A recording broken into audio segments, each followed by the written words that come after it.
ਸੁਭਾਗ ਸਮਾਂ ਪ੍ਰਾਪਤ ਹੋਇਆ ਹੈ। ਕਵੀ ਸੰਤੋਖ ਸਿੰਘ ਜੀ ਗੁਰੂ ਨਾਨਕ ਸਾਹਿਬ ਮਹਾਰਾਜ ਜੀ ਦੇ ਪਰਥਾਏ ਸ਼੍ਰੀ ਨਾਨਕ ਪ੍ਰਕਾਸ਼ ਗ੍ਰੰਥ ਦੇ ਅੰਦਰ ਦਰਸਾ ਰਹੇ ਹਨ। ਇੱਕ ਦਿਨ ਮਹਿਤਾ ਕਲਿਆਣ ਦਾਸ ਜੀ ਨੇ ਆਪਣੇ ਪੁੱਤਰ ਗੁਰੂ ਨਾਨਕ ਸਾਹਿਬ ਜੀ ਨੂੰ ਕੋਲ ਬਿਠਾਇਆ ਹੈ। ਬਹੁਤ ਸਾਰੀ ਦੁਨਿਆਵੀ ਤੌਰ 'ਤੇ ਜਿਹੜੀ ਮਾਨਸਿਕਤਾ ਮਹਿਤਾ ਕਲਿਆਣ ਦਾਸ ਜੀ ਦੀ ਸੀ, ਉਹਦੇ ਅਨੁਸਾਰ ਸਿੱਖਿਆ ਦਿੱਤੀ ਕਿ ਪੁੱਤਰ ਕੰਮ ਕਾਰ ਕਰਿਆ ਕਰ, ਕੋਈ ਧਨ ਪਦਾਰਥ ਕਮਾਉਣ ਦਾ ਯਤਨ ਕਰ, ਬੇਦੀ ਕੁਲ ਦੇ ਵਿੱਚ ਜਾਂ ਛਤਰੀ ਧਰਮ ਦੇ ਅੰਦਰ ਤੇਰਾ ਕੰਮ ਹੈ ਕਿ ਤੂੰ ਕਿਰਤ ਕਰੇ, ਕਮਾਈ ਕਰੇ, ਮੇਰਾ ਵੀ ਦੁਨੀਆ ਵਿੱਚ ਨਾਮ ਬਣੇ ਤੇ ਲੋਕ ਤੇਰੀ ਵੀ ਸਿਫਤ ਕਰਨ ਕਿ ਨਾਨਕ ਬੜਾ ਚੰਗਾ ਹੈ। ਜੇ ਤੂੰ ਕਮਾਈ ਨਹੀਂ ਕਰਦਾ, ਧਨ ਪਦਾਰਥ ਨਹੀਂ ਕਮਾਉਂਦਾ, ਤੇ ਲੋਕ ਤੈਨੂੰ ਵੀ ਨਿਕੰਮਾ ਕਹਿੰਦੇ ਆ ਤੇ ਮੈਨੂੰ ਵੀ ਕਹਿੰਦੇ ਆ ਕਿ ਮਹਿਤਾ ਕਲਿਆਣ ਦਾਸ ਜੀ ਦਾ ਪੁੱਤਰ ਜਿਹੜਾ ਹੈ ਨਾ, ਉਹ ਵਿਹਲੜ ਹੈ, ਕੇਵਲ ਫਕੀਰਾਂ ਦੇ ਮਗਰ ਤੁਰਿਆ ਫਿਰਦਾ ਹੈ। ਬਹੁਤ ਸਾਰੀਆਂ ਗੱਲਾਂ ਕਰਨ ਤੋਂ ਬਾਅਦ ਮਹਿਤਾ ਕਲਿਆਣ ਦਾਸ ਆਖਦੇ ਨੇ, ਕਹਿੰਦੇ ਲੈ ਨਾਨਕ ਮੈਂ ਤੈਨੂੰ 20 ਰੁਪਏ ਦੇਣਾ ਹੈ। ਲੋਧੀ ਖਾਨਦਾਨ ਦਾ ਰਾਜ ਹੋਣ ਕਰਕੇ ਕਦੇ ਸਿਕੰਦਰ ਲੋਧੀ, ਕਦੇ ਇਬਰਾਹੀਮ ਲੋਧੀ, ਲੋਧੀਆਂ ਦਾ ਰਾਜ ਹੋਣ ਕਰਕੇ ਉਸ ਰਾਜ ਦੇ ਵਿੱਚ ਰਜਤਪਨ ਚੱਲਦੇ ਹੈ। ਕਵੀ ਸੰਤੋਖ ਸਿੰਘ ਜੀ ਕਹਿੰਦੇ ਨੇ ਗੁਰੂ ਨਾਨਕ ਸਾਹਿਬ ਮਹਾਰਾਜ ਜੀ ਨੂੰ 20 ਰਜਤਪਨ ਦਿੱਤੇ ਗਏ। ਕਿਹਾ ਕਿ ਤੂੰ ਇਹਦੇ ਨਾਲ ਕੋਈ ਇੱਕ ਐਸਾ ਸੌਦਾ ਕਰ, ਕੋਈ ਐਸੀ ਵਸਤੂ ਖਰੀਦ ਕੇ ਲਿਆ ਜਿਹਦੇ ਨਾਲ ਬਹੁਤ ਸਾਰੀ ਸਾਨੂੰ ਕਮਾਈ ਆਵੇ, ਉਹਦਾ ਲਾਭ ਹੋਵੇ, ਇਸ ਵਪਾਰ ਦੇ ਵਿੱਚ ਅਸੀਂ ਤਾਂ ਚੰਗਾ ਧਨ ਪਦਾਰਥ ਖੱਟ ਸਕੀਏ। ਅਗਲੀ ਗੱਲ ਵੀ ਆਖੀ ਮਹਿਤਾ ਕਲਿਆਣ ਦਾਸ ਜੀ ਨੇ ਕਿ ਮੈਂ ਨਹੀਂ ਕਹਿੰਦਾ ਕਿ ਇਹ ਕਮਾਈ ਕਰਕੇ ਤੂੰ ਮੈਨੂੰ ਦੇ, ਭਾਵੇਂ ਇਹ ਸਾਰੀ ਕਮਾਈ ਤੂੰ ਆਪਣੇ ਕੋਲ ਰੱਖ ਲਵੇਂ, ਹੋਰ ਇਸ ਕਮਾਈ ਤੋਂ ਅੱਗੇ ਵਧਾ ਕੇ ਤੇ ਭਾਵੇਂ ਤੂੰ ਹੋਰ ਵਧੀਆ ਕਮਾਈ ਕਰ ਲਵੇਂ, ਪਰ ਇੱਦਾਂ ਹੀ ਕਰ ਕਿ ਤੂੰ ਕੋਈ ਨਾ ਕੋਈ ਕਾਰੋਬਾਰ ਵਪਾਰ ਜ਼ਰੂਰ ਕਰ। ਕਵੀ ਸੰਤੋਖ ਸਿੰਘ ਜੀ ਕਹਿੰਦੇ ਨੇ ਕਿ ਫਿਰ ਗੁਰੂ ਨਾਨਕ ਸਾਹਿਬ ਮਹਾਰਾਜ ਜੀ ਦੇ ਨਾਲ ਵਪਾਰ ਕਰਨ ਵਾਸਤੇ ਬਾਲਾ ਜੀ ਨੂੰ ਭੇਜਿਆ ਗਿਆ।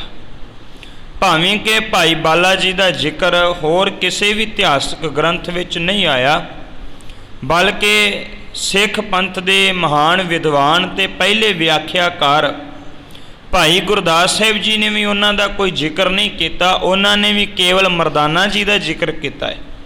ਇੱਕ ਬਾਬਾ ਅਕਾਲ ਰੂਪ, ਦੂਜਾ ਰਵਾਬੀ ਮਰਦਾਨਾ, ਵੀ ਦੋਵਾਂ ਦਾ ਜ਼ਿਕਰ ਕੀਤਾ ਗਿਆ ਹੈ।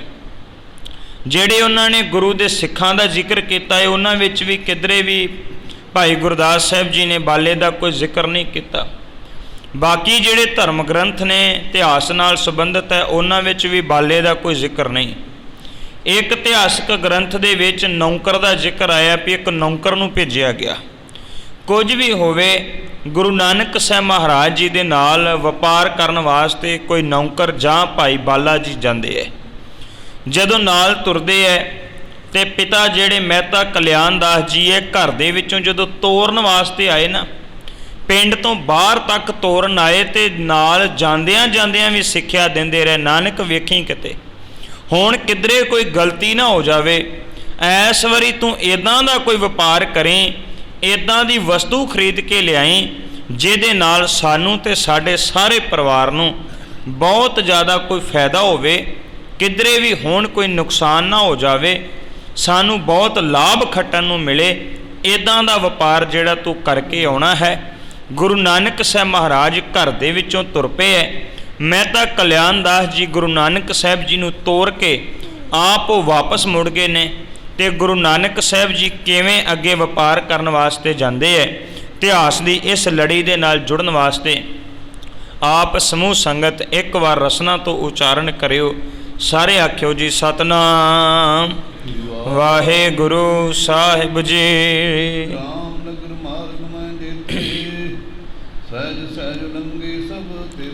ਕਵੀ ਸੰਤੋਖ ਸਿੰਘ ਜੀ ਕਹਿੰਦੇ ਨੇ ਗੁਰੂ ਨਾਨਕ ਸਾਹਿਬ ਮਹਾਰਾਜ ਵਪਾਰ ਕਰਨ ਵਾਸਤੇ ਤੁਰੇ ਜਾਂਦੇ ਆ ਤੇ ਰਸਤੇ ਦੇ ਵਿੱਚ ਜਿੰਨੇ ਵੀ ਗ੍ਰਾਮ, ਜਿੰਨੇ ਨਗਰ ਪਿੰਡ ਆਏ, ਸਹਿਜੇ ਸਹਿਜੇ ਉਹ ਸਾਰੇ ਪਿੰਡਾਂ ਨੂੰ ਟੱਪਦੇ ਅੱਗੇ ਤੁਰੇ ਜਾ ਰਹੇ ਹਨ। ਚਲਤ ਚਲਤ ਆਏ ਇੱਕ ਕਾਨਨ, ਕਾਹੇ ਬਿਲੋਕ ਸ੍ਰੀ ਕਮਲਾਨਨ। ਕਹਿਣ ਲੱਗੇ ਤੁਰੇ ਜਾਂਦਿਆਂ ਰਸਤੇ ਦੇ ਵਿੱਚ ਇੱਕ ਜੰਗਲ ਆ ਗਿਆ ਹੈ ਤੇ ਜੰਗਲ ਨੂੰ ਗੁਰੂ ਨਾਨਕ ਸਾਹਿਬ ਮਹਾਰਾਜ ਜੀ ਨੇ ਆਪਣੇ ਇਹਨਾਂ ਨੇਤਰਾਂ ਦੇ ਨਾਲ ਤੱਕਿਆ ਹੈ। ਸੁੰਦਰ ਆਸ਼ਰਮ ਏਕ ਨਿਹਾਰੀ, ਜੈ ਤਪੀ ਤਪ ਤਾਪੇ ਭਾਰੀ। ਕਵੀ ਸੰਤੋਖ ਸਿੰਘ ਜੀ ਕਹਿੰਦੇ ਨੇ ਉਸ ਜੰਗਲ ਦੇ ਵਿੱਚ ਇੱਕ ਆਸ਼ਰਮ ਦਿਸਿਆ ਹੈ। ਉਸ ਸਮੇਂ ਦੌਰਾਨ ਜਿਹੜੇ ਪੁਰਾਣੇ ਰਿਸ਼ੀ ਮੁਨੀ ਹੋਇਆ ਕਰਦੇ ਸੀ ਉਹ ਆਸ਼ਰਮਾਂ ਦੇ ਵਿੱਚ ਬੈਠਿਆ ਕਰਦੇ ਸੀ, ਭਾਵ ਕੁਟੀਆ ਪਾਈ ਹੁੰਦੀ ਸੀ ਉਹਨਾਂ ਨੇ, ਉਸ ਕੁਟੀਆ ਨੂੰ ਆਸ਼ਰਮ ਕਿਹਾ ਜਾਂਦਾ ਸੀ। ਕਵੀ ਸੰਤੋਖ ਸਿੰਘ ਜੀ ਕਹਿੰਦੇ ਨੇ ਗੁਰੂ ਨਾਨਕ ਸਾਹਿਬ ਮਹਾਰਾਜ ਜਦੋਂ ਜੰਗਲ ਦੇ ਰਸਤੇ ਤੁਰੇ ਜਾਂਦੇ ਹੈ, ਰਸਤੇ ਦੇ ਵਿੱਚ ਇੱਕ ਆਸ਼ਰਮ ਦਿਸਿਆ ਏ ਜਿਹਦੇ ਵਿੱਚ ਕੁਝ ਤਪੀ ਲੋਕ ਜਿਹੜੇ ਸਨ ਉਹ ਤਪੱਸਿਆ ਕਰ ਰਹੇ ਸਨ। ਇਹ ਆਸਨ ਕਿਹੇ ਉਰਦ ਬਾਹੋ, ਲਟਨਾ ਲਟਕਤ ਕੇ ਉਲਟਾਹੋ। ਜੋ ਪ੍ਰਾਤਨ ਸਮੇਂ ਦੇ ਵਿੱਚ ਤਪੱਸਿਆ ਦੇ ਰੂਲ ਹੋਇਆ ਕਰਦੇ ਸੀ, ਲੋਕ ਜਿਹੜੇ ਹੈ ਉਹ ਪੁੱਠਾ ਲਟਕਦੇ ਹੈ, ਕੋਈ ਪਾਣੀ 'ਚ ਖੜਦਾ ਹੈ, ਕੋਈ ਕਿਸੇ ਤਰੀਕੇ ਦੇ ਨਾਲ ਜਪ ਕਰਦਾ ਹੈ, ਕੋਈ ਕਿਸੇ ਤਰੀਕੇ ਨਾਲ ਤਪ ਕਰਦਾ ਹੈ। ਕਵੀ ਸੰਤੋਖ ਸਿੰਘ ਜੀ ਕਹਿੰਦੇ ਇੱਦਾਂ ਕਰਕੇ ਉਹ ਜਿਹੜੇ ਰਿਸ਼ੀ ਮੁਨੀ ਹੈ ਨਾ ਉਹ ਵੀ ਤਪ ਕਰ ਰਹੇ ਸਨ। ਕੋਈ ਬਾਹਾਂ ਖੜੀਆਂ ਕਰਕੇ ਆਸਨ ਕਰੀ ਜਾ ਰਿਹਾ ਸੀ, ਕੋਈ ਕਿਸੇ ਤਰੀਕੇ ਦੇ ਨਾਲ ਤਪ ਕਰ ਰਿਹਾ ਸੀ। ਚਰਨ ਪਰ ਕੇ ਟਿਕ ਠਾਂਡੇ, ਸੁਖ ਪਰਲੋਕ ਜਨੇ ਧੁਰ ਬਾਂਡੇ। ਕਹਿਣ ਲੱਗੇ ਲੋਕ ਪਰਲੋਕ ਦੇ ਸੁੱਖ ਪ੍ਰਾਪਤ ਕਰਨ ਵਾਸਤੇ ਕਈ ਰਿਸ਼ੀ ਮੁਨੀ ਜਿਹੜੇ ਸਨ ਉਹ ਵਿੱਚ ਪੈਰਾਂ 'ਤੇ ਖੜੇ ਸਨ, ਕਈ ਇੱਕ ਇੱਕ ਪੈਰ 'ਤੇ ਖੜੇ ਹੋ ਕੇ ਇੱਦਾਂ ਕਰਕੇ ਤਪ ਸਾਧ ਰਹੇ ਸਨ।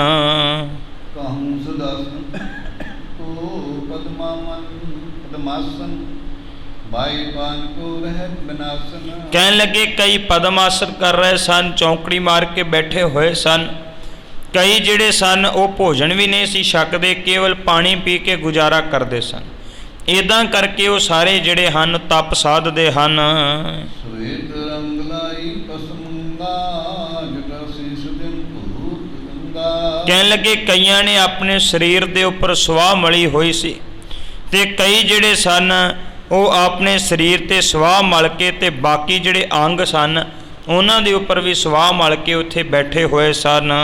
ਬਲਕਨ ਲੈ ਕੇ ਅੰਗ ਨੰਗਾ, ਸਨੁਸਨ ਕੋ ਕੋਈ ਅਮੰਗਾ। ਕਈ ਇੱਦਾਂ ਦੇ ਵੀ ਸਨ ਜਿਨ੍ਹਾਂ ਨੇ ਆਪਣੇ ਤਨ ਦੇ ਉੱਪਰ ਬਸਤਰ ਜਿਹੜੇ ਸਨ ਉਹ ਧਾਰਨ ਨਹੀਂ ਸਨ ਕੀਤੇ, ਕੇਵਲ ਤੇ ਕੇਵਲ ਪੱਤੇ ਲੈ ਕੇ ਤੇ ਆਪਣੇ ਤਨ ਨੂੰ ਉਹਨਾਂ ਨੇ ਢੱਕਿਆ ਹੋਇਆ ਸੀ। ਬੈਠਨ ਜਲ ਕੰਠ ਪਰਮਾਨਾ, ਸਿਮਰੇ ਕਾਕੀ ਕੋ ਭਗਵਾਨਾ।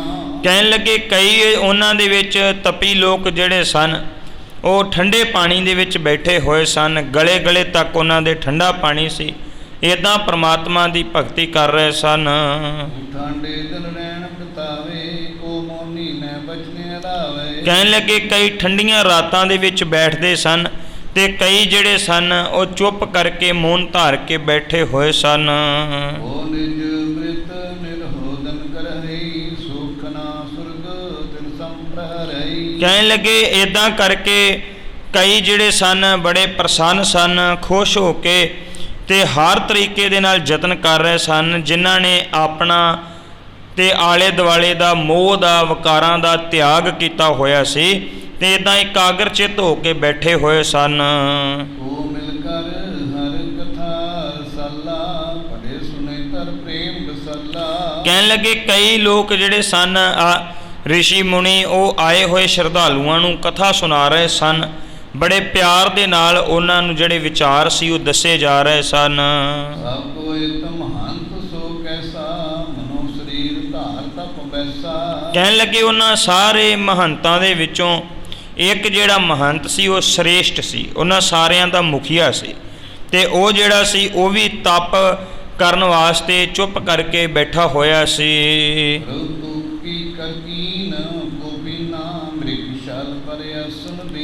ਕਹਿਣ ਲੱਗੇ ਉਹਨੇ ਵੀ ਪੱਤਿਆਂ ਦੇ ਨਾਲ ਲੰਗੋਟੀ ਬਣਾ ਕੇ ਆਪਣੇ ਤਨ ਨੂੰ ਢੱਕਿਆ ਹੋਇਆ ਸੀ ਸ਼ੇਰ ਦੀ ਖੱਲ ਦੇ ਉੱਪਰ ਜਿਹੜਾ ਉਹ ਬੈਠ ਕੇ ਤਪ ਕਰ ਰਿਹਾ ਸੀ। ਭਾਰੀ ਜਟਾ ਮੁਕਤ ਦੇ ਸੀਸਾ, ਬੈਠੋ ਹਿਰਦੇ ਭਜਨ ਜਗਦੀਸ਼ਾ। ਕਹਿਣ ਲੱਗੇ ਕਈ ਜਿਹੜੇ ਸਨ ਉਹਨਾਂ ਨੇ ਜੜਾਵਾਂ ਵਧਾਈਆਂ ਹੋਈਆਂ ਸਨ, ਤੇ ਕਈ ਜਿਹੜੇ ਸਨ ਇੱਦਾਂ ਆਪਣੇ ਸਿਰ ਤੇ ਮੁਕਟ ਪਾ ਕੇ ਜਿਹੜੇ ਹੈ ਨਾ ਬੈਠ ਕੇ ਪਰਮੇਸ਼ਰ ਨੂੰ ਯਾਦ ਕਰ ਰਹੇ ਸਨ। ਤਿਨੇ ਬਲੋਕ ਠਾਂਡ ਹੋਈ ਰਹੇ, ਮੁਝਸੋ ਅਸ ਬਚ ਕੋਮਲ ਕਹੇ। ਉਹਨਾਂ ਸਾਰੇ ਰਿਸ਼ੀਆਂ ਮੁਨੀਆਂ ਵੱਲ, ਤਪਸਵੀਆਂ ਵੱਲ ਗੁਰੂ ਨਾਨਕ ਸਾਹਿਬ ਮਹਾਰਾਜ ਜੀ ਨੇ ਤੱਕਿਆ ਹੈ। ਆਪਣੇ ਮੁਖਾਰ ਬਿੰਦ ਤੋਂ ਪਾਵਨ ਬਚਨ ਜਿਹੜੇ ਸਨ ਉਹ ਉਚਾਰਨ ਕੀਤੇ ਹਨ। ਜਿੰਨੇ ਵੀ ਇਹ ਸਾਰੇ ਦੇ ਸਾਰੇ ਸਾਧਨ ਕਵੀ ਸੰਤੋਖ ਸਿੰਘ ਜੀ ਨੇ ਦਰਸਾਏ ਹੈ ਵੀ ਉਹ ਜਿਹੜੇ ਜੋਗੀ ਲੋਕ ਸਨ ਜਾਂ ਤਪ ਕਰਨ ਵਾਲੇ ਲੋਕ ਸਨ, ਕੋਈ ਪਾਣੀ 'ਚ ਬੈਠਾ ਹੈ, ਕੋਈ ਜਿਹੜਾ ਹੈ ਉਹ ਪਦਮ ਆਸਨ ਕਰ ਰਿਹਾ ਹੈ, ਕੋਈ ਜੜਾਵਾਂ ਵਧਾ ਕੇ ਬੈਠਾ ਹੈ, ਕੋਈ ਇੱਕ ਪੈਰ 'ਤੇ ਖੜਾ ਹੈ। ਇਹ ਸਾਰਾ ਕੁਝ ਗੁਰਮਤਿ ਤੋਂ ਪਹਿਲਾਂ ਹੋਇਆ ਕਰਦਾ ਸੀ। ਤੇ ਇਹ ਵੀ ਬੇਨਤੀ ਹੈ ਕਿ ਸੱਚ ਹੈ, ਇਹਦੇ ਨਾਲ ਸਿੱਖੀ ਦਾ ਕੋਈ ਸੰਬੰਧ ਨਹੀਂ ਹੈ। ਬਾਰ-ਬਾਰ ਸਤਿਗੁਰੂ ਦੀ ਬਾਣੀ ਨੇ ਇਹਨਾਂ ਸਾਰੀਆਂ ਚੀਜ਼ਾਂ ਦਾ ਖੰਡਨ ਕੀਤਾ ਹੈ। ਗੁਰਦੇਵ ਕਹਿੰਦੇ ਨੇ ਨਿਉਲੀ ਕਰਮ ਕਰੇ ਬਹੁ ਆਸਣ, ਜੈਨ ਮਾਰਗ ਸੰਜਮ ਅਤ ਸਾਧਨ। ਇੱਥੋਂ ਤੱਕ ਕਹਿਤਾ ਬਾਬੇ ਦੀ ਬਾਣੀ ਨੇ, ਨਿਮਖ ਨਿਮਖ ਕਰ ਸਰੀਰ ਘਟਾਵੈ, ਤੋ ਪੀ ਹਉਮੈ ਮੈਲ ਨਾ ਜਾਵੇ। ਇੱਦਾਂ ਕੋਈ ਜਪ ਕਰੀ ਜਾਵੇ, ਕੋਈ ਤਪ ਕਰੀ ਜਾਵੇ, ਕੋਈ ਜਲ ਧਾਰੇ ਕਰੀ ਜਾਵੇ। ਸਤਿਗੁਰੂ ਕਹਿੰਦੇ ਨੇ ਇਹ ਸਾਰਾ ਕੁਝ ਕਰਨ ਦੇ ਨਾਲ ਬੰਦੇ ਦੇ ਅੰਦਰ ਦੀ ਹਉਮੈ ਜਿਹੜੀ ਹੈ ਨਾ ਉਹ ਕਦੇ ਵੀ ਨਹੀਂ ਮਰਦੀ। ਤੇ ਇੱਦਾਂ ਕਰਕੇ ਬੰਦਾ ਜਿਹੜਾ ਨਾ ਹਉਮੈ ਦੇ ਵਿੱਚ ਹੀ ਪਿਆ ਰਹਿੰਦਾ। ਸਤਿਗੁਰੂ ਦੀ ਬਾਣੀ ਨੇ ਇੱਥੋਂ ਤੱਕ ਕਿਹਾ, ਮਹਾਰਾਜ ਕਹਿੰਦੇ ਨੇ ਬਹੁ ਭੇਖ ਕੀਆ ਦੇਹੀ ਦੁੱਖ ਦੀਆ। ਇੱਦਾਂ ਦੇ ਜਿਹੜੇ ਭੇਖ ਕਰ ਕਰਕੇ ਆਪਣੇ ਤਨ ਦੇ ਉੱਪਰ ਦੁੱਖ ਦਿੰਦੇ ਆ। ਮੰਨ ਲਓ ਠੰਡੇ ਪਾਣੀ 'ਚ ਬੈਠੇ ਰਹਿਣਾ, ਆਪਣੇ ਤਨ ਨੂੰ ਦੁੱਖ ਦਿੱਤਾ ਹੈ। ਸਤਿਗੁਰੂ ਕਹਿੰਦੇ ਇੱਦਾਂ ਕਰਕੇ ਪ੍ਰਮਾਤਮਾ ਦੀ ਪ੍ਰਾਪਤੀ ਨਹੀਂ ਹੋ ਸਕਦੀ। ਗੁਰੂ ਅਰਜਨ ਸਾਹਿਬ ਮਹਾਰਾਜ ਜੀ ਨੇ ਇੱਕ ਪਾਵਨ ਬਚਨ ਪੂਰੇ ਦਾ ਪੂਰਾ 8 ਪਦਿਆਂ ਦਾ ਸ਼ਬਦ ਉਚਾਰਨ ਕੀਤਾ ਹੈ। ਤੇ ਉਸ 8 ਪਦਿਆਂ ਦੇ ਮੁਬਾਰਕ ਬਚਨ ਦੇ ਵਿੱਚ ਸਤਿਗੁਰੂ ਨੇ ਜਿੰਨੇ ਵੀ ਕਰਮ ਕਾਂਡ ਦੁਨੀਆ ਦੇ ਵਿੱਚ ਪ੍ਰਚਲਿਤ ਸੀ ਉਹਨਾਂ ਸਾਰਿਆਂ ਦਾ ਜ਼ਿਕਰ ਕੀਤਾ।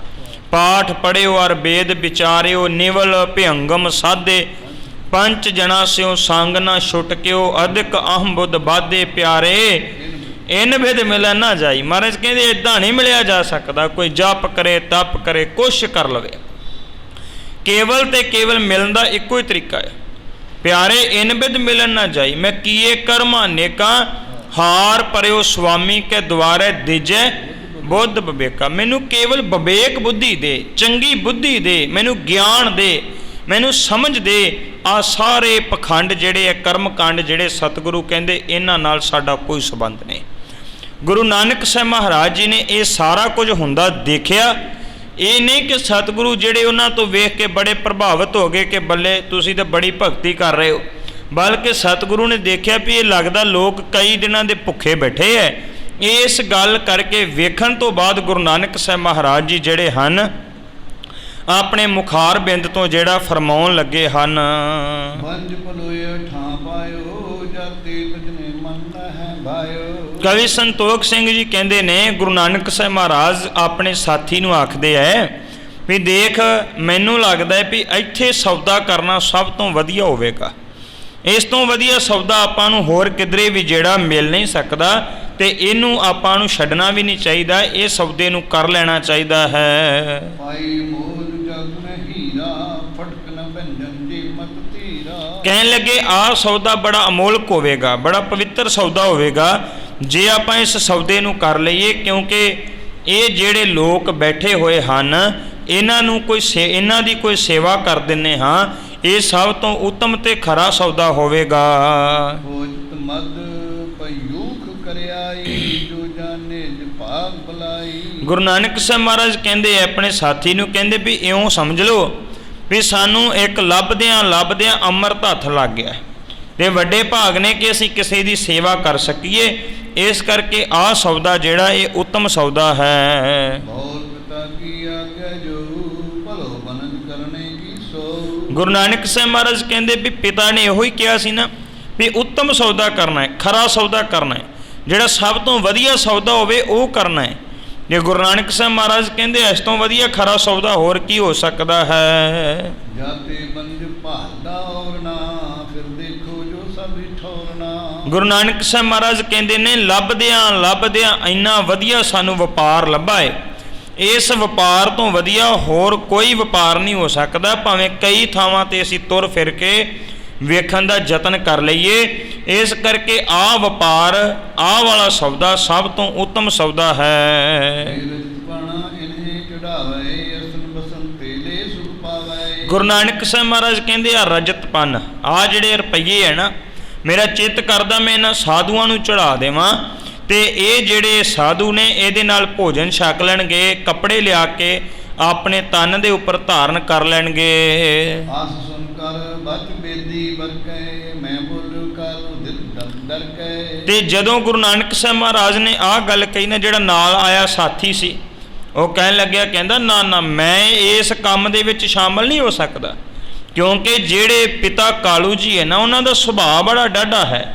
ਇਸ ਕਰਕੇ ਉਹਨਾਂ ਨੇ ਤਾਂ ਕੋਈ ਚੰਗਾ ਸੌਦਾ ਕਰਨ ਵਾਸਤੇ ਕਿਹਾ ਸੀ, ਮੈਨੂੰ ਡਰ ਲੱਗਦਾ ਹੈ। ਮਾਨ ਕਨ ਜੋ ਬਾਂਜਨ ਧਨ ਹੇਤੂ, ਤੁਮ ਤੋ ਭੋਜਨ ਕਿਰਪਾ ਨਕੇਤੂ। ਕਹਿਣ ਲੱਗੇ ਵੀ ਪਿਤਾ ਜੀ ਨੇ ਤੇ ਸਾਨੂੰ ਜਿਹੜਾ ਹੈ ਧਨ ਕਮਾਉਣ ਵਾਸਤੇ ਘੱਲਿਆ ਸੀ, ਤੇ ਜੇ ਆਹ ਪੈਸੇ ਇਹਨਾਂ ਨੂੰ ਖਵਾਤੇ ਤੇ ਇਹ ਜਿਹੜਾ ਦਿੱਤਾ ਧਨ ਇਹ ਵੀ ਉਜਾੜਿਆ ਜਾਣਾ ਹੈ, ਤੇ ਪਿਤਾ ਜੀ ਨੇ ਫਿਰ ਕੀ ਕੁਝ ਕਰਨਾ ਹੈ। ਉਹਨਾਂ ਦਾ ਕਠੋਰ ਸੁਭਾਅ ਇਹ ਆਪਾਂ ਜਾਣਦੇ ਹਾਂ। ਪੁਨ ਤੁਮ ਜਨ ਕੀ ਕਠਨ ਸੁਭਾਉ, ਗੁਣ ਆਪ ਮਜਦ ਹੋਸ਼ ਨ ਕਾਉ। ਕਹਿਣ ਲੱਗੇ ਸਾਥੀ ਆਖਦਾ ਹੈ ਵੀ ਪਿਤਾ ਦੇ ਕਠੋਰ ਸੁਭਾਅ ਦੀ ਇੱਕ ਵਾਰ ਵਿਚਾਰ ਕਰ ਲਓ, ਬਾਅਦ ਵਿੱਚ ਮੈਨੂੰ ਨਾ ਕਿਹੋ ਜੇ, ਮੇਰੀ ਕੋਈ ਜ਼ਿੰਮੇਵਾਰੀ ਨਹੀਂ ਹੋਏਗੀ। ਤੁਸੀਂ ਦੇਣੇ ਪੈਸੇ ਇਹਨਾਂ ਨੂੰ ਦੇ ਦਿਓ, ਨਹੀਂ ਦੇਣੇ ਨਾ ਦਿਓ, ਪਰ ਮੇਰੀ ਕੋਈ ਜ਼ਿੰਮੇਵਾਰੀ ਨਹੀਂ ਜੇ ਪਿਤਾ ਜੀ ਘਰ ਗਿਆ ਗੁੱਸੇ ਹੋਏ ਤਾਂ। ਪਿਤਾ ਪੁੱਤਰ ਕਰ ਲਿਓ ਨਬੇਰੋ, ਮੈਂ ਹੋ ਦਾਸ ਨਾ ਕਰਹੂੰ ਡੇਰੋ। ਕਵੀ ਸੰਤੋਖ ਸਿੰਘ ਜੀ ਕਹਿੰਦੇ ਨੇ ਸਾਥੀ ਨੇ ਕਿਹਾ, ਕਹਿਣ ਲੱਗਿਆ ਵੀ ਵੇਖੋ ਗੁਰੂ ਨਾਨਕ ਸਾਹਿਬ ਜੀ ਨੂੰ ਕਹਿੰਦਾ ਏ, ਇਹ ਤੁਹਾਡਾ ਪਿਤਾ ਤੇ ਪੁੱਤਰ ਦਾ ਆਪਸੀ ਮਾਮਲਾ ਏ, ਘਰ ਜਾ ਕੇ ਤੁਸੀਂ ਆਪਸ ਵਿੱਚ ਨਿਬੇੜ ਲਿਓ ਜੇ। ਮੈਂ ਤੇ ਨੌਕਰ ਹਾਂ, ਮੈਂ ਤੇ ਤੁਹਾਡਾ ਦਾਸ ਹਾਂ, ਜਿੱਦਾਂ ਤੁਸੀਂ ਕਹੋਗੇ ਮੈਂ ਹਾਜ਼ਰ ਹਾਂ, ਮੈਂ ਤੇ ਉਦਾਂ ਹੀ ਕਰਾਂਗਾ। ਜੋ ਮਨ ਆਏ ਕਰੋ ਏ ਕਾਰਾ, ਹੋ ਤੋ ਨਿਤਰਾਵਰ ਅਨੁਸਾਰਾ। ਉਹ ਨਾਲ ਦਾ ਸਾਥੀ ਆਖ ਰਿਹਾ, ਕਹਿੰਦਾ ਜਿਵੇਂ ਤੁਹਾਡੀ ਇੱਛਾ ਹੈ ਉਵੇਂ ਕਰ ਲਵੋ, ਤੁਹਾਡੀ ਇੱਛਾ ਅਨੁਸਾਰ ਹੀ ਉਹ ਕੁਝ ਹੋਵੇਗਾ, ਜੋ ਤੁਹਾਡੇ ਮਨ ਵਿੱਚ ਆਉਂਦੀ ਹੈ ਤੁਸੀਂ ਉਦਾਂ ਹੀ ਕਰੋ। ਸਾਥੀ ਕਹਿਣ ਲੱਗਿਆ ਵੀ ਬਾਲਕ ਜਦੋਂ ਗੁਰੂ ਨਾਨਕ ਸਾਹਿਬ ਜੀ ਨੂੰ ਕਹਿੰਦੇ, ਜਦੋਂ ਆਪਾਂ ਬੱਚੇ ਹੁੰਦੇ ਸੀ ਨਾ, ਮੈਂ ਉਦੋਂ ਵੀ ਤੁਹਾਡੇ ਨਾਲ ਖੇਡਿਆ ਕਰਦਾ ਸੀ, ਕਦੇ ਤੁਹਾਡਾ ਸਾਥ ਨਹੀਂ ਛੱਡਿਆ, ਤੇ ਹੁਣ ਵੀ ਮੈਂ ਤੁਹਾਡਾ ਸਾਥ ਨਹੀਂ ਛੱਡਾਂਗਾ। ਜਿਵੇਂ ਤੁਸੀਂ ਕਹੋਗੇ ਮੈਂ ਉਵੇਂ ਹੀ ਕਰਾਂਗਾ। ਜੋ ਜੋ ਮੋਇਤੇ ਦੇਹੋ ਰਜਾਈ, ਤਿਉ ਤੂੰ ਕਰੋ ਸਦਾ ਸੁਖ ਪਾਈ। ਕਹਿਣ ਲੱਗੇ ਜਿਵੇਂ ਤੁਸੀਂ ਹੁਕਮ ਕਰੋਗੇ ਮੈਂ ਉਵੇਂ ਹੀ ਉਹ ਹਰ ਹੁਕਮ ਨੂੰ ਮੰਨ ਕੇ ਸੁਖ ਪ੍ਰਾਪਤ ਕਰਾਂਗਾ, ਤੁਹਾਡਾ ਹਰ ਹੁਕਮ ਜਿਹੜਾ ਸਿਰ ਮੱਥੇ ਮੰਨਾਂਗਾ।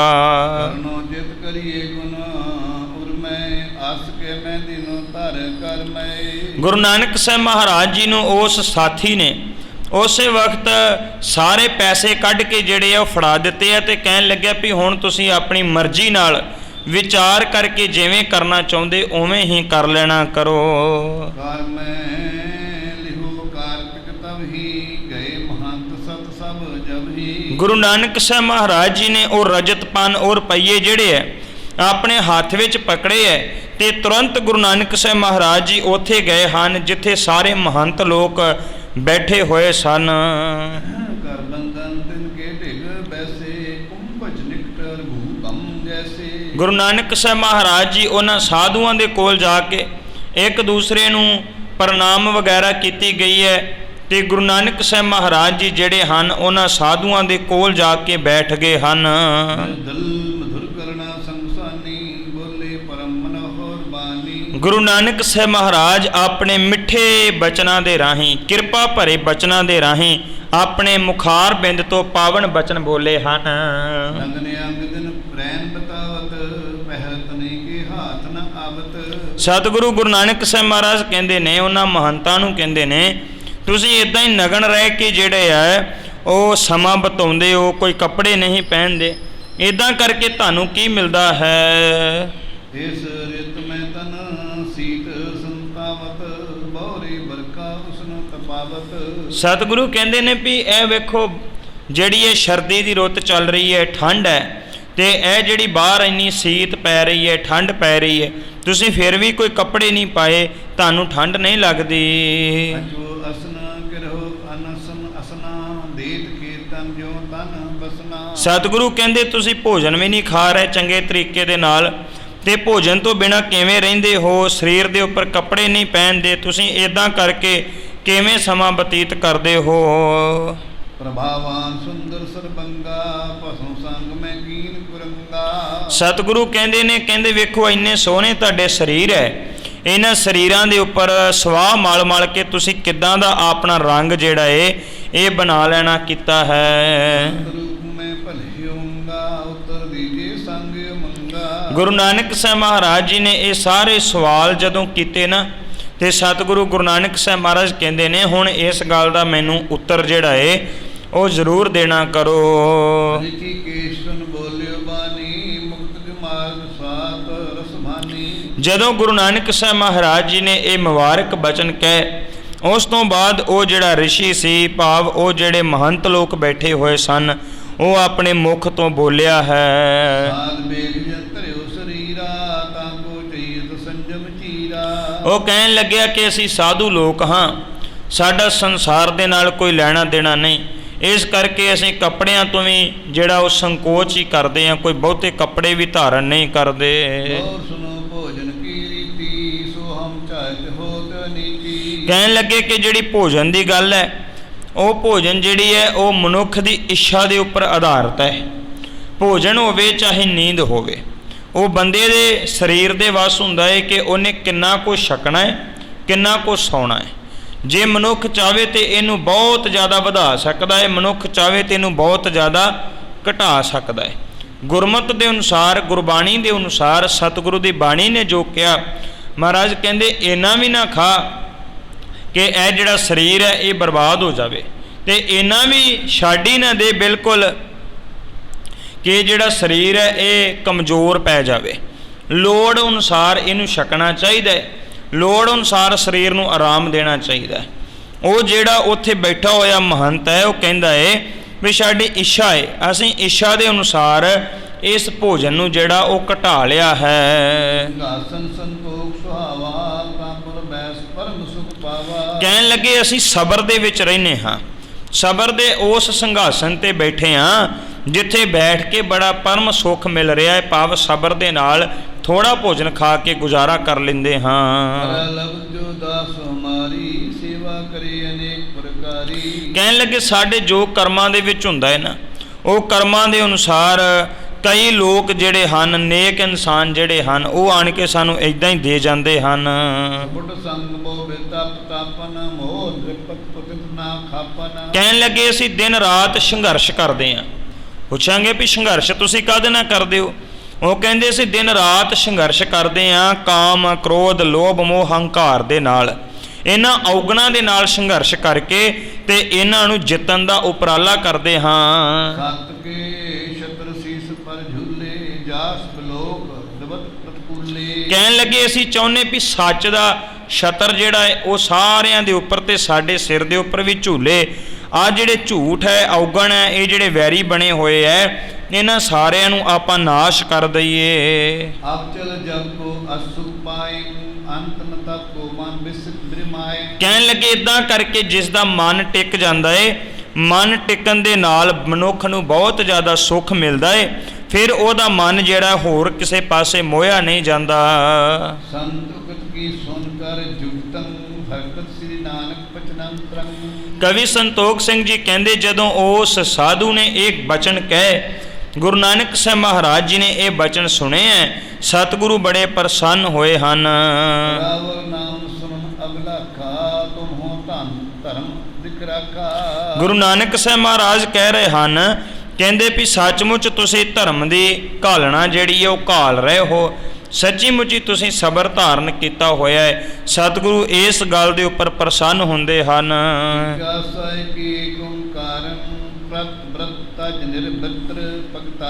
ਸਤਿਗੁਰੂ ਕਹਿੰਦੇ ਭਾਵੇਂ ਤੁਸੀਂ ਘਰ ਪਰਿਵਾਰ ਗ੍ਰਸਤ ਛੱਡਿਆ ਹੋਇਆ ਹੈ, ਪਰ ਫਿਰ ਵੀ ਕੇਵਲ ਇੱਕ ਪ੍ਰਮਾਤਮਾ ਤੇ ਟੇਕ ਰੱਖੀ ਹੋਈ ਹੈ। ਇਹ ਤੁਹਾਡੀ ਸ੍ਰੇਸ਼ਟ ਬੁੱਧੀ ਹੈ, ਚੰਗੀ ਬੁੱਧੀ ਦੀ ਨਿਸ਼ਾਨੀ ਹੈ। ਸੰਤ ਗਾਤੀ ਸੰਤ ਸੁਚਾਲੀ ਸ਼ਾਂਤ ਸਦਾਤਾ ਪਲ ਬਿਦ ਪ੍ਰਤਪਾਲੀ। ਸਤਿਗੁਰੂ ਕਹਿੰਦੇ ਨੇ, ਉਹਨਾਂ ਮਹੰਤਾਂ ਨੂੰ ਆਖਦੇ ਨੇ, ਕਹਿੰਦੇ ਸੱਚਮੁੱਚ ਤੁਸੀਂ ਸੰਤਾਂ ਵਾਲੀ ਜਿਹੜੀ ਰੀਤੀ ਹੈ ਉਹ ਗ੍ਰਹਿਣ ਕਰਕੇ ਰੱਖੀ ਹੋਈ ਹੈ।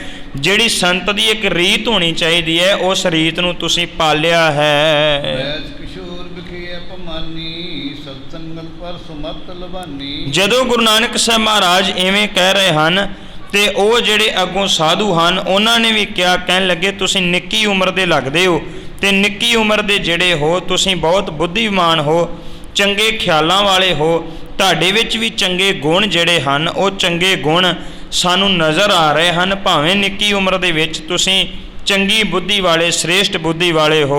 ਸੰਤ੍ਰੇਨ ਹੈ ਨਾਮ ਹਮਾਰਾ ਸ੍ਰੀ ਗੁਰੂ ਬਚ ਸੋ ਧਰਿਓ ਸੁਧਾਰਾ। ਗੁਰੂ ਨਾਨਕ ਸਾਹਿਬ ਮਹਾਰਾਜ ਨੂੰ ਉਹ ਮਹੰਤ ਕਹਿੰਦੇ, ਮੇਰਾ ਨਾਮ ਹੈ ਸੰਤ ਰੇਣ। ਰੇਣ ਦਾਸ ਉਹਦਾ ਨਾਮ ਸੀ। ਕਹਿਣ ਲੱਗਿਆ ਕਿ ਮੈਨੂੰ ਤੁਹਾਡੀ ਸਿੱਖਿਆ ਜਿਹੜੀ ਉਹ ਚੰਗੀ ਲੱਗੀ ਹੈ। ਦੀਨ ਗਰੀਬੋ ਕੋ ਸਿਰ ਪਾਉ ਸੁਜਸ ਜਸ ਬੋਵਤ ਪ੍ਰਭਾਉ। ਕਹਿਣ ਲੱਗਿਆ ਵੀ ਮੈਂ ਚੰਗੇ ਜਿਹੜੇ ਮੱਤ ਵਾਲੇ ਲੋਕ ਹੈ, ਚੰਗੀ ਬੁੱਧੀ ਵਾਲੇ ਜਿਹੜੇ ਲੋਕ ਹੈ, ਮੈਂ ਉਹਨਾਂ ਦਾ ਸਤਿਕਾਰ ਕਰਦਾ ਹਾਂ ਤੇ ਉਹਨਾਂ ਦਾ ਜਸ, ਉਹਨਾਂ ਦੀ ਜਿਹੜੀ ਵਡਿਆਈ, ਉਹਦੇ ਤੋਂ ਮੈਂ ਪ੍ਰਭਾਵਿਤ ਵੀ ਹੁੰਦਾ ਹਾਂ। ਹਿਰਦੇ ਪ੍ਰਸਿੱਧੇ ਸੁਨ ਕਰ ਨਾਮੰ ਜਿਵ ਕਰ ਗੁਰ ਸੁਨਤ ਮਦਰਾਮੰ। ਕਹਿਣ ਲੱਗੇ ਇਸ ਤਰ੍ਹਾਂ ਦੇ ਨਾਲ ਗੁਰੂ ਨਾਨਕ ਸਾਹਿਬ ਮਹਾਰਾਜ ਦੀ ਵਡਿਆਈ ਜਿਹੜੀ ਹੈ ਨਾ ਉਹਨੇ ਵੀ ਕੀਤੀ ਹੈ। ਭਾਵ ਰੇਨਦਾਸ ਜਿਹੜਾ ਹੈ ਉਹ ਵੀ ਗੁਰੂ ਨਾਨਕ ਸਾਹਿਬ ਮਹਾਰਾਜ ਜੀ ਦੇ ਬਚਨ ਸੁਣ ਕੇ ਖੁਸ਼ ਹੋਇਆ ਹੈ। ਮੁਝ ਸੋ ਕਹਿਣ ਲਗੇ ਤੇ ਕਾਲਾ ਤਜ ਨ ਜਾਏ ਬੰਦ ਇਹ ਬਾਲਾ। ਕਹਿਣ ਲੱਗੇ ਫਿਰ ਗੁਰੂ ਨਾਨਕ ਸਾਹਿਬ ਮਹਾਰਾਜ ਬੋਲਦੇ ਨੇ, ਆਪਣੇ ਸਾਥੀ ਨੂੰ ਕਹਿੰਦੇ ਹੈ, ਆ ਜਿਹੜਾ ਹੁਣ ਮਿਲਿਆ ਹੋਇਆ ਚੰਗਾ ਵਪਾਰ ਹੈ ਨਾ, ਇਸ ਵਪਾਰ ਨੂੰ ਆਪਾਂ ਕਰ ਲੈਣਾ ਕਰੀਏ। ਕਰਤੇ ਧਨ ਕਰ ਅਗਰ ਮਹੰਤਾ ਸੁਨ ਕਹਾਵਤ ਕਹੇ ਜਗਕੰਤਾ। ਗੁਰੂ ਨਾਨਕ ਸਾਹਿਬ ਮਹਾਰਾਜ ਜੀ ਨੇ ਆਪਣੇ ਹੱਥਾਂ ਦੇ ਵਿੱਚ ਉਹ ਜਿਹੜੇ ਪੈਸੇ ਹਨ ਉਹ ਪੈਸੇ ਪਕੜੇ ਹਨ ਤੇ ਸਤਿਗੁਰੂ ਸਾਹਿਬ ਜੀ ਨੇ ਉਹ ਜਿਹੜੇ ਲੋਕ ਹਨ ਉਹਨਾਂ ਵਾਲੇ ਪਾਸੇ ਨੂੰ ਕੀਤੇ ਨੇ ਕਿ ਇਹਨਾਂ ਨੂੰ ਆਪਾਂ ਭੋਜਨ ਛਕਾ ਦਈਏ। ਹਮਨੇ ਤੁਮਰੀ ਸਭ ਬਿਦ ਜਾਨੀ ਕਰਤ ਨ ਪ੍ਰਾਰਥਨਾ ਗੁਨਹਾਨੀ। ਜਦੋਂ ਗੁਰੂ ਨਾਨਕ ਸਾਹਿਬ ਮਹਾਰਾਜ ਇਵੇਂ ਵਿਚਾਰ ਬਣਾ ਰਹੇ ਨੇ ਤੇ ਉਹ ਜਿਹੜੇ ਮਹੰਤ ਹਨ ਉਹ ਕਹਿਣ ਲੱਗੇ ਕਿ ਅਸੀਂ ਤੁਹਾਡੀ ਸਾਰੀ ਦਸ਼ਾ ਜਿਹੜੀ ਹੈ ਉਹਨੂੰ ਸਮਝ ਲਿਆ ਹੈ, ਇਸ ਕਰਕੇ ਅਸੀਂ ਅਰਜ਼ ਕਰਦੇ ਹਾਂ। ਬਿਨ ਜਾਚੇ ਸਾਦਰ ਹੈ ਜੋਈ ਤਾਤੇ ਰੁਚੋ ਅਚਨ ਕਰੇਈ। ਗੁਰੂ ਨਾਨਕ ਸਾਹਿਬ ਮਹਾਰਾਜ ਜੀ ਨੇ ਵੀ ਉਹਨਾਂ ਮਹੰਤਾਂ ਦੀ ਦਸ਼ਾ ਨੂੰ ਵੇਖ ਕੇ ਇੱਕ ਗੱਲ ਕਹੀ। ਕਹਿਣ ਲੱਗੇ ਕਿ ਅਸੀਂ ਚਾਹੁੰਦੇ ਹਾਂ ਕਿ ਜੇ ਤੁਸੀਂ ਲੋਕਾਂ ਕੋਲੋਂ ਕੁਝ ਮੰਗਦੇ ਨਹੀਂ, ਵੇਖੋ ਸਤਿਗੁਰੂ ਗੁਰੂ ਨਾਨਕ ਸਾਹਿਬ ਮਹਾਰਾਜ ਦਾ ਨਜ਼ਰੀਆ ਕੀ ਹੈ। ਬਾਬੇ ਨੇ ਕਦਾਚਿਤ ਵਾਸਤੇ ਜਿਹੜੇ ਮੰਗਣ ਵਾਲੇ ਲੋਕ ਸਨ ਉਹਨਾਂ ਨੂੰ ਪ੍ਰਵਾਨ ਨਹੀਂ ਕੀਤਾ। ਸਤਿਗੁਰੂ ਨੇ ਇਹੀ ਵੇਖਿਆ ਉੱਥੇ ਬੈਠੇ ਵੀ ਇਹ ਜਿਹੜੇ ਲੋਕ ਹੈ ਇਹ ਕਿਸੇ ਕੋਲੋਂ ਮੰਗ ਕੇ ਨਹੀਂ ਖਾਂਦੇ, ਤੇ ਜਿਹੜੇ ਮੰਗ ਕੇ ਖਾਂਦੇ ਆ, ਬਾਬੇ ਨੇ ਬਾਣੀ ਵਿੱਚ ਕਿਹਾ, ਗੁਰਪੀਰ ਸਦਾਏ ਮੰਗਣ ਜਾਏ ਤਾਂ ਕਿ ਮੂਲ ਨਾ ਲੱਗੀਏ ਪਾਏ। ਸਤਿਗੁਰੂ ਕਹਿੰਦੇ ਉਹਨਾਂ ਦੇ ਉੱਤੇ ਨੇੜੇ ਵੀ ਨਹੀਂ ਜਾਣਾ ਚਾਹੀਦਾ। ਗੁਰੂ ਨਾਨਕ ਸਾਹਿਬ ਮਹਾਰਾਜ ਵੇਖਦੇ ਆ ਵੀ ਆਹ ਧਰਮੀ ਪੁਰਸ਼ ਨੇ ਤੇ ਇਹ ਜਿਹੜੇ ਸਬਰ ਸੰਤੋਖ ਵਿੱਚ ਬੈਠੇ ਹੋਏ ਆ। ਸਤਿਗੁਰੂ ਗੁਰੂ ਨਾਨਕ ਸਾਹਿਬ ਮਹਾਰਾਜ ਕਹਿੰਦੇ ਇਸ ਕਰਕੇ ਤੁਸੀਂ ਕਿਸੇ ਕੋਲੋਂ ਮੰਗਦੇ ਨਹੀਂ ਹੋ, ਪਰ ਬਿਨਾਂ ਮੰਗਿਆਂ ਆਦਰ ਸਹਿਤ ਤੁਹਾਨੂੰ ਜੋ ਕੁਝ ਕੋਈ ਪ੍ਰੇਮ ਨਾਲ ਦਿੰਦਾ ਹੈ। ਅਬ ਉਠਾਏ ਸ਼੍ਰੀ ਕਰਤਾਰਾ ਲਿਖ ਕਰ ਸੁਤੋ ਕਰੋ ਆਹਾਰਾ। ਕਹਿਣ ਲੱਗੇ ਕਿ ਗੁਰੂ ਨਾਨਕ ਸਾਹਿਬ ਮਹਾਰਾਜ ਕਹਿੰਦੇ ਨੇ ਕਿ ਅਸੀਂ ਤੇ ਮੰਨ ਲਓ ਕਿ ਪਰਮੇਸ਼ਰ ਦੇ ਭੇਜੇ ਹੋਏ ਆਏ ਹਾਂ, ਆ ਤੁਸੀਂ ਪੈਸੇ ਲਓ ਤੇ ਇਹਨਾਂ ਦੇ ਨਾਲ ਜੋ ਕੁਝ ਚਾਹੀਦਾ ਹੈ ਉਹ ਲੈ ਕੇ ਆਰਾਮ ਕਰੋ। ਹਰ ਮਹੰਤ ਲਗ ਬੈਸ ਕੁਲੀਨੰ ਭਵਹਾਰ ਜਨਕ ਆਦੀਨੰ। ਜਦੋਂ ਗੁਰੂ ਨਾਨਕ ਸਾਹਿਬ ਮਹਾਰਾਜ ਜੀ ਇੱਦਾਂ ਬੋਲੇ ਤੇ ਮਹੰਤ ਬੋਲਦਾ ਹੈ, ਕਹਿਣ ਲੱਗਿਆ ਤੁਹਾਡੀ ਉਮਰ ਬੜੀ ਛੋਟੀ ਹੈ, ਪਰ ਲੱਗਦਾ ਵੀ ਤੁਸੀਂ ਕਿਸੇ ਚੰਗੇ ਘਰਾਣੇ ਦੇ ਵਿੱਚ ਪੈਦਾ ਹੋਏ ਹੋ ਤੇ ਕੰਮਕਾਜ ਦਾ ਵੀ ਲੱਗਦਾ ਤੁਹਾਡੇ ਤੇ ਕੋਈ ਬੋਝ ਨਹੀਂ ਹੈ, ਤੁਹਾਡੇ ਘਰ ਦੇ ਆਪੇ ਕਰ ਲੈਂਦੇ ਹਨ। ਕਾਜੇ ਤੋਹੇ ਵਿਚਾਰੀ ਜਾਉ ਛੁਟੇ ਦਿਓ ਨਰਾਕਾਰੀ। ਕਹਿਣ ਲੱਗੇ ਕਿ ਲੱਗਦਾ ਹੈ ਕਿ ਘਰਦਿਆਂ ਨੇ ਤੁਹਾਨੂੰ ਕੋਈ ਚੰਗਾ ਵਪਾਰ ਕਰਨ ਵਾਸਤੇ ਭੇਜਿਆ ਹੋਵੇਗਾ, ਪਰ ਜੇ ਤੁਸੀਂ ਖਾਲੀ ਹੱਥ ਚਲੇ ਗਏ ਤੇ ਹੋ ਸਕਦਾ ਹੈ ਤੁਹਾਡਾ ਪਰਿਵਾਰ ਤੁਹਾਡੇ ਨਾਲ ਗੁੱਸੇ ਹੋ ਜਾਵੇ। ਸੰਤ ਮੈਂ ਪਿਤਾ ਨਦੇਸਾ ਜੋ ਕੋਨੋ ਇਸਲਾਮ ਵਿਸ਼ੇਸ਼ਾ। ਗੁਰੂ ਨਾਨਕ ਸਾਹਿਬ ਮਹਾਰਾਜ ਕਹਿਣ ਲੱਗੇ, ਕਹਿੰਦੇ ਮਹੰਤ ਜੀ ਸੁਣੋ, ਮੈਨੂੰ ਪਿਤਾ ਨੇ ਹੁਕਮ ਕਰਕੇ ਭੇਜਿਆ ਹੈ ਕਿ ਕੋਈ ਚੰਗਾ ਸੌਦਾ ਕਰਨਾ ਹੈ, ਜਿਹਦੇ ਵਿੱਚ ਬਹੁਤ ਜ਼ਿਆਦਾ ਲਾਭ ਮਿਲਦਾ ਹੋਵੇ। ਮੁਝ ਸੋ ਕਿਉ ਬੰਦ ਸੋ ਕਰੀਐ, ਜਾਤੇ ਅਨੰਤ ਸੋ ਭਲੋ ਵਿਚਰੀਐ। ਗੁਰੂ ਨਾਨਕ ਸਾਹਿਬ ਮਹਾਰਾਜ ਕਹਿ ਰਹੇ ਨੇ, ਕਹਿੰਦੇ ਮਹੰਤ ਜੀ ਮੈਨੂੰ ਵਣਜ ਕਰਨ ਵਾਸਤੇ, ਚੰਗਾ ਵਪਾਰ ਕਰਨ ਵਾਸਤੇ ਕਿਹਾ ਸੀ, ਤੇ ਮੈਂ ਹੁਣ ਇਹ ਵਿਚਾਰ ਕੀਤੀ ਹੈ ਕਿ ਆਹ ਜਿਹੜਾ ਕੰਮ ਹੈ ਨਾ, ਇਹਦੇ ਤੋਂ ਵਧੀਆ ਹੋਰ ਕੋਈ ਵਪਾਰ, ਕੋਈ ਵਣਜ ਨਹੀਂ ਹੋ ਸਕਦਾ।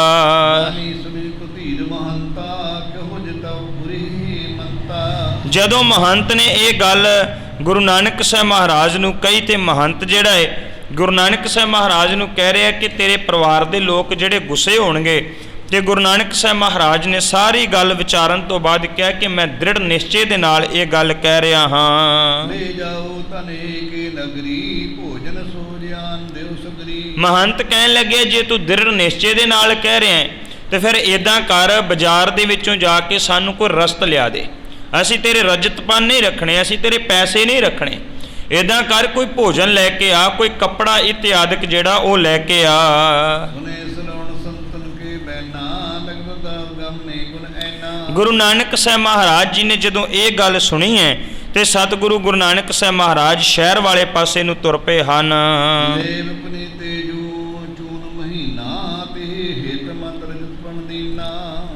ਸਤਿਗੁਰੂ ਗੁਰੂ ਨਾਨਕ ਸਾਹਿਬ ਮਹਾਰਾਜ ਨੇ ਸ਼ਹਿਰ ਦੇ ਵਿੱਚ ਮੰਡੀ ਦੇ ਵਿੱਚੋਂ ਜਾ ਕੇ ਆਟਾ ਖਰੀਦਿਆ, ਤੇ ਆਟੇ ਦੇ ਬਦਲੇ ਵਿੱਚ ਸਤਿਗੁਰੂ ਨੇ 5 ਰੁਪਏ ਜਿਹੜੇ 5 ਰਜਤ ਪਨ ਉਹ ਦਿੱਤੇ ਹਨ। ਸੂਖਮ ਚਾਵਲ ਚਾਰੂਲ ਮੇਰੇ, ਸਮਲੇ ਕਰ ਭਾਰ ਮਦੇਰੇ। ਕਵੀ ਸੰਤੋਖ ਸਿੰਘ ਜੀ ਕਹਿੰਦੇ ਨੇ ਫਿਰ ਇੱਕ ਚੌਲਾਂ ਦੀ ਪੰਡ ਜਿਹੜੀ ਉਹ ਖਰੀਦੀ ਹੈ, ਪਵ ਚੌਲ ਲੈ ਕੇ ਉਹਦੀ ਪੰਡ ਬੰਨ੍ਹ ਲਈ ਹੈ ਗੁਰੂ ਨਾਨਕ ਸਾਹਿਬ ਮਹਾਰਾਜ ਨੇ।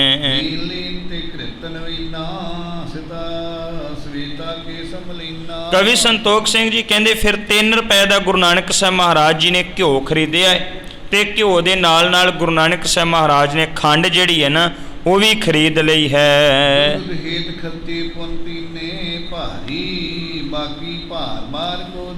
ਕਵੀ ਸੰਤੋਖ ਸਿੰਘ ਕਹਿੰਦੇ ਗੁਰੂ ਨਾਨਕ ਸਾਹਿਬ ਮਹਾਰਾਜ ਨੇ 3 ਰਜਤ ਪਨ, 3 ਰੁਪਏ ਜਿਹੜੇ ਉਹ ਦੁੱਧ ਦੇ ਉੱਪਰ ਖਰਚ ਕੀਤੇ ਹੈ। ਭਾਵ 3 ਰੁਪਈਆਂ ਦਾ ਦੁੱਧ ਲਿਆ ਹੈ, ਤੇ ਜਿਹੜੇ ਬੰਦੇ ਨੇ ਸਾਰਾ ਸੌਦਾ ਆਪਣੇ ਸਿਰ ਤੇ ਚੁੱਕਿਆ ਹੈ, 3 ਰੁਪਏ ਉਸ ਪੰਡ ਚੁੱਕਣ ਵਾਲੇ ਨੂੰ ਦਿੱਤੇ ਗਏ ਹਨ।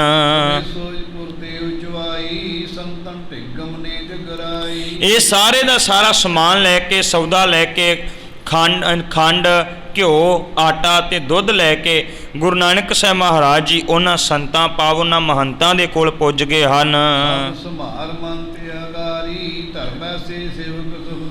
ਗੁਰੂ ਨਾਨਕ ਸਾਹਿਬ ਮਹਾਰਾਜ ਜੀ ਨੇ ਸਾਰੇ ਹੀ ਰਸਤ ਲਿਆ ਕੇ ਉਹਨਾਂ ਮਹੰਤ ਜਿਹੜੇ ਸਨ ਉਹਨਾਂ ਦੇ ਅੱਗੇ ਰੱਖ ਦਿੱਤੀ ਹੈ। ਗੁਰੂ ਨਾਨਕ ਸਾਹਿਬ ਮਹਾਰਾਜ ਕਹਿਣ ਲੱਗੇ, ਕਹਿੰਦੇ ਆ ਰਸਤ ਸਾਰੀ ਦੀ ਸਾਰੀ ਬਿਰਾਜਮਾਨ ਹੈ, ਹੁਣ ਦੱਸੋ ਕਿ ਅਸੀਂ ਭੋਜਨ ਤਿਆਰ ਕਰ ਦਈਏ ਜਾਂ ਤੁਸੀਂ ਆਪੇ ਕਰਨਾ ਹੈ। ਗੁਰੂ ਨਾਨਕ ਸਾਹਿਬ ਮਹਾਰਾਜ ਨੂੰ ਉਹ ਮਹੰਤ ਜਿਹੜੇ ਸਨ ਉਹਨਾਂ ਨੇ ਗੁਰੂ ਨਾਨਕ ਸਾਹਿਬ ਮਹਾਰਾਜ ਜੀ ਦੇ ਇਹਨਾਂ ਪਾਵਨ ਬਚਨਾਂ ਨੂੰ ਸੁਣਿਆ, ਤੇ ਉਹ ਮਹੰਤ ਜਿਹੜੇ ਗੁਰੂ ਨਾਨਕ ਸਾਹਿਬ ਨੂੰ ਕਹਿਣ ਲੱਗੇ ਹਨ। ਕਵੀ ਸੰਤੋਖ ਸਿੰਘ ਜੀ ਕਹਿੰਦੇ ਉਹ ਮਹੰਤ ਕਹਿੰਦੇ ਨੇ ਕਿ ਅਸੀਂ ਆਪੇ ਜਿਹੜਾ ਭੋਜਨ ਹੈ ਉਹ ਹੁਣ ਤਿਆਰ ਕਰਾਂਗੇ। ਗੁਰੂ ਨਾਨਕ ਸਾਹਿਬ ਮਹਾਰਾਜ ਨੂੰ ਜਿਹੜੇ 20 ਰਜਤ ਪਨ ਪਿਤਾ ਜੀ ਵੱਲੋਂ ਦਿੱਤੇ ਗਏ, ਗੁਰੂ ਨਾਨਕ ਸਾਹਿਬ ਮਹਾਰਾਜ ਜੀ ਨੇ ਉਹਨਾਂ 20 ਰੁਪਈਆਂ 20 ਰਜਤ ਪਨ ਦਾ ਆਟਾ, ਚੌਲ, ਘਿਓ ਤੇ ਦੁੱਧ ਲਿਆ ਕੇ ਉਹਨਾਂ ਭੁੱਖੇ ਸਾਧੂਆਂ ਨੂੰ ਜਿਹੜਾ ਹੈ ਉਹਨਾਂ ਨੂੰ ਦੇ ਦਿੱਤਾ ਹੈ। ਇਸ ਤੋਂ ਅਗਲੇਰੇ ਇਤਿਹਾਸ ਦੇ ਵਿੱਚ ਕੀ ਕਵੀ ਸੰਤੋਖ ਸਿੰਘ ਜੀ ਦਰਸਾਉਣਗੇ, ਉਸ ਲੜੀ ਨੂੰ ਆਪਾਂ ਆਉਣ ਵਾਲੇ ਦੀਵਾਨਾਂ ਦੇ ਵਿੱਚ ਸਰਵਣ ਕਰਾਂਗੇ। ਇੰਨੀਆਂ ਬੇਨਤੀਆਂ ਪ੍ਰਵਾਨ ਹੋਈਆਂ।